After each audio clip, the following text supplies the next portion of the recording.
মানুষের পক্ষে এভাবে চিন্তা করে কথা বলা অসম্ভব। আমাদের এরকম ব্রেইন ক্যাপাসিটি নেই। আল্লাহ আজ্জা ওয়া জাল্লা এটি মানুষের নিকট সুস্পষ্ট করতে চেয়েছেন যে এই কিতাব মুহাম্মদ সাল্লাল্লাহু আলাইহি সাল্লাম রচিত কোনো কিতাব নয়, এটি আল্লাহর অবতীর্ণ কিতাব।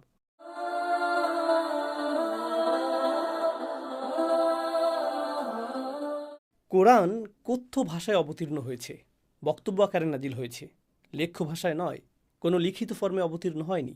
আর রাসূলুল্লাহ সাল্লাল্লাহু আলাইহি সাল্লাম নিজেও লিখতে জানতেন না, কারণ আল্লাহ আজ্জা ওয়া জাল্লা এটি মানুষের নিকট সুস্পষ্ট করতে চেয়েছেন যে এই কিতাব মুহাম্মদ সাল্লাল্লাহু আলাইহি সাল্লাম রচিত কোনো কিতাব নয়, এটি আল্লাহর অবতীর্ণ কিতাব।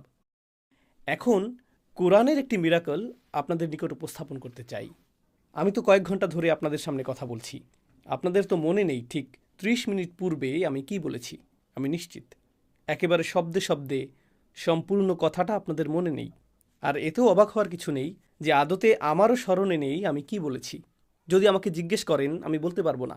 সম্ভবত আমি কথা বলার ফাঁকে একটি বাক্যের মাঝখানে এক সময় বলেছি মা বাবা, অথবা বলেছি বাবা মা। সম্ভবত আমি বলেছি প্রাইভেট কার এবং মোটরসাইকেল, অথবা বলেছি মোটরসাইকেল এবং প্রাইভেট কার। সম্ভবত আমি বলেছি দিন রাত, অথবা বলেছি রাত দিন। এগুলো তো কয়েকটি শব্দ মাত্র। আমি তো এই নিয়ে চিন্তা ভাবনা করিনি যে কোনটা আগে বলবো আর কোনটা পরে। শব্দগুলোর এই ক্রম মুখ থেকে এমনিতেই বেরিয়ে গেছে, আগে পরে চিন্তা করে আমি বলিনি। এখন ১৫টি বাক্য বলার পর যদি আমাকে জিজ্ঞেস করেন আপনি কোনটি আগে বলেছিলেন, মা নাকি বাবা, রাত নাকি দিন, আমার মনে থাকবে না, আমি বলতে পারবো না। আমার এটাও স্মরণে থাকবে না যে ১৫টি বাক্য বলার পর আগে শব্দের যে ক্রম আমি উল্লেখ করেছিলাম ঠিক সে অনুযায়ী আমাকে এখন বলতে হবে। অর্থাৎ আগে যদি আমি দিন উল্লেখ করে থাকি তাহলে এখন দিনের কথা আগে বলবো, পরে বলবো রাতের কথা। কয়েক মিনিট পূর্বে মা বাবা শব্দ দুটি উল্লেখ করার সময় যদি মা আগে বলে থাকি তাহলে এখন মায়ের কথা আগে বলবো, পরে বাবার কথা। অথবা যদি বাবা আগে উল্লেখ করে থাকি তাহলে বাবার কথা এখন বলবো, পরে মায়ের কথা। কারণ আমাকে শব্দের ক্রম অনুযায়ী কথা বলতে হবে। মানুষের পক্ষে এভাবে চিন্তা করে কথা বলা অসম্ভব। আমাদের এরকম ব্রেইন ক্যাপাসিটি নেই, আমাদের মস্তিষ্কের এরকম সামর্থ্য নেই। আসুন এখন দেখি আল্লাহ তাআলা কিভাবে কথা বলেন। সূরা জাসিয়া ৪৫তম সূরা। এই সূরার ২৩তম আয়াতে আল্লাহ বলেন, আফারাআইতা মান ইত্তাখাযা ইলাহাহু হাওয়াহু ওয়া আদাল্লাহুল্লাহু আলা ইলমিহি ওয়া খাতামা আলা সামঈহি ওয়া কলবিহি ওয়া জাআলা আলা বাসারিহি গিশাওয়াতুন ফামান ইয়াহদিহি মিন বাদিল্লাহ আফালা তাযাক্কারুন। তুমি কি লক্ষ্য করেছ তার প্রতি যে তার খেয়াল খুশিকে ইলাহ বানিয়ে নিয়েছে?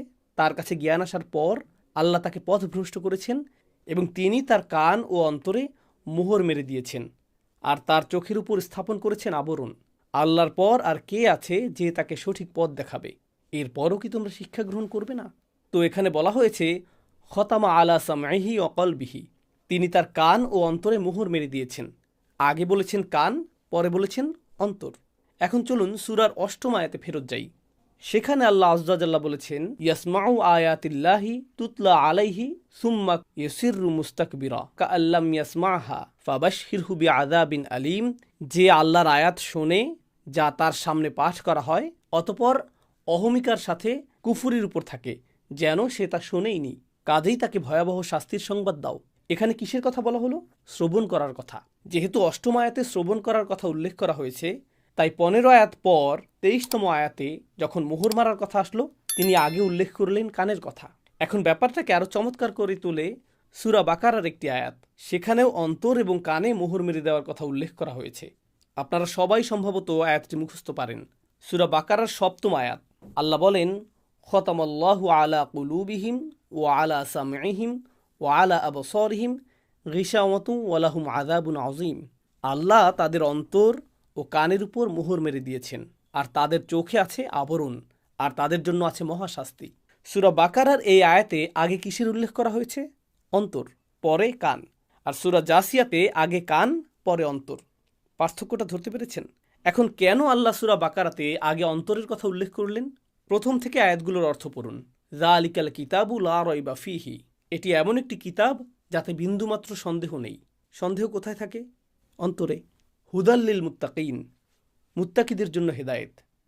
তাকওয়া কোথায় থাকে? অন্তরে। আল্লাযীনা ইউমিনুনা বিল গায়ব, যারা অদৃশ্যে বিশ্বাস করে। বিশ্বাস কোথায় থাকে? অন্তরে। সমগ্র আলোচনাটা অন্তর নিয়ে। এজন্য যখন সিল মারার কথা আসলো, আল্লাহ আগে অন্তরের কথা উল্লেখ করলেন। সুবহানাল্লাহ। এটা মাত্র একটা উদাহরণ। এরকম উদাহরণ ভুরি ভুরি। কোরআনে যেভাবে সিকোয়েন্স বা ক্রম রক্ষা করা হয়েছে তা দেখে আপনাকে বিস্ময়ে হতভম্ব হয়ে যেতে হয়। একটু পর বিনম্র চিত্তে বলতে হয়, তানজিলুম মির রব্বিল আলামিন। এটি সৃষ্টিকুলের রবের পক্ষ থেকে নাজিলকৃত।